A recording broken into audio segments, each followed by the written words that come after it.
വേഗത്തിൽ നിർമ്മിച്ച പള്ളിക്കുള്ള ബെസ്റ്റ് ഓഫ് ഇന്ത്യൻ റെക്കോർഡ് കാറ്റ്പെൻഡർ പ്രോജക്ട്സ് ഇന്ത്യ പ്രൈവറ്റ് ലിമിറ്റഡ് കരസ്ഥമാക്കി. 2024 ഫെബ്രുവരി 2-ാം തീയതി പണി പൂർത്തിയായ Saint Mary's Jacobite Syrian Orthodox പള്ളിയാണ് നിർമ്മിച്ചത്. 100 ദിവസം കൊണ്ടാണ് പള്ളി നിർമ്മിച്ചത്. തൃശൂർ ജില്ലയിലെ വടക്കാഞ്ചേരി നഗരസഭയിൽപ്പെട്ട ആര്യാപ്പാടത്താണ് നിർമ്മാണം നടത്തിയത്. ഇനിയും നിരവധി പ്രോജക്ടുകൾ സമാനമായ രീതിയിൽ നടത്തുന്നുണ്ടെന്ന് കാറ്റ്പെൻഡർ പ്രോജക്ട്സ് ചെയർമാൻ ജോസ് സണ്ണി തൃശൂരിൽ പറഞ്ഞു.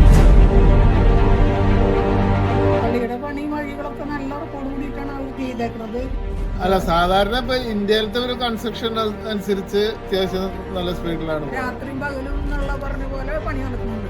അതേപോലെ മെറ്റീരിയൽസ് ഒക്കെ സമൃദ്ധിയായിട്ട് കൊണ്ടുപോകണം കാണാണ്ട് അവിടെ കാണുന്നുണ്ട്.